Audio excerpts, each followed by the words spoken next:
Hey, what's going on? It's your boy BT, and I came here to talk some boxing with the thousands of True School Sports subscribers. Now, where it's my brethren in Baltimore, Maryland. Shout out to Baltimore, Maryland. And speaking of B More, Gervonta Tank Davis. Today as I'm shooting this video, he took to Twitter, man, and he clowned Ohara Davies. He clowns Ohara Davies on Twitter. Now, if you guys don't know, before I get into what he said, let me give you some background if you don't know already. Now, about 2-3 months ago, about 2-3 months ago, when Floyd was doing his little go around in the UK, I guess he had said something about Gervonta Davis being the man at 140 or 135 or whatever. And I don't know. He said something to piss Ohara Davies off, and Ohara Davies took exception to that, and he approached Floyd Mayweather about what he said, and he said, "You can't compare Gervonta Davis to me because I'm the man at 140." And then they went back and forth, and that was kind of how a lot of us, if you didn't watch the Tony Bellew, David Haye undercard, or you weren't following his career as he was coming up the ranks, that's how a lot of people found out about Ohara Davies. So with that being said, that happened there, and he kind of had put a target on his back. So it was important for him to win his fights and look sensational doing it. Now he fought Josh Taylor yesterday, and Josh Taylor is a very, very skilled boxer, very skilled fighter, and he got outclassed and dominated for pretty much every round. Like, you could score a shutout up until the knockout, and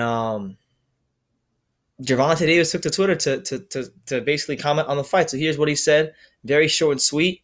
He said, I quote, "I heard Ohara Davies quit today." Damn. Now, I guess he was paying attention. They weren't interacting a whole lot, but he said, "I heard Ohara Davies quit today," and that he left it at that. But then, see, he didn't just leave it at Ohara Davies. Now he then started talking about Tevin Farmer, which was, as we know, has been a fight that's been brewing out for quite a while. And I don't know if he's talking about Ohara Davies here, but then he said, "LOL, now homeboy wants to dance. UK, I still love you."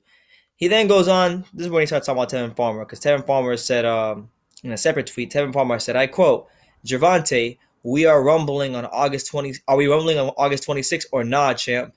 Then Gervonta responds by saying, "Get off my nuts and stop trying to get fame off of me. Have Lou DiBella contact Al Heyman or Leonard Ellaby tomorrow. Keep mentioning me on the internet and not doing anything behind the scenes to make the fight happen, and y'all believing this guy." So Gervonta, he's talking that talk. He's feeling himself as he should. The dude has been sensational. He was sensational against Pedraza. He was sensational against Liam Walsh. And now he's having probably the toughest fight of his career coming up against Orlando Salido. And should he win that fight, I think a lot of people are going to be calling for him to fight the class of the division. Salido's a good fighter. But I'm saying if he is to win that fight, a lot of people are going to want him to fight Vasyl Lomachenko.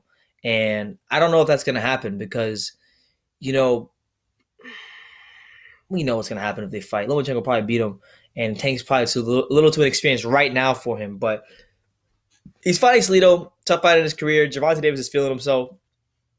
Clowns Ohara Davies, goes off on Tevin Farmer, and he's fighting Salido's student on the McGregor Mayweather undercards. So the guy is in a position where a lot of these fighters are gunning for him.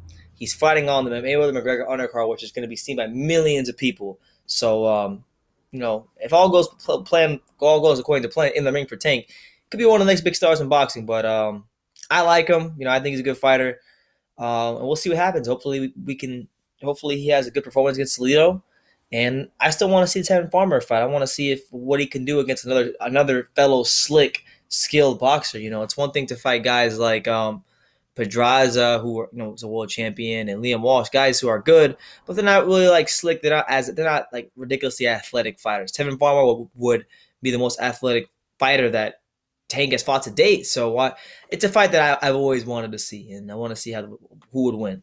So let me know what you guys think in the comments down below. I'll leave the tweets or his Twitter account so you can see for yourself what Gervonta Davis said in regards to Ohara Davies as he clowned him, and Tevin Farmer as he kind of called him out for, I guess, in his words, not making the fight behind the scenes. So let me know what you think in the comments down below. Take the time to subscribe, and you can love me or you can hate me, but I'm just giving dang it. So until next time, take care, guys.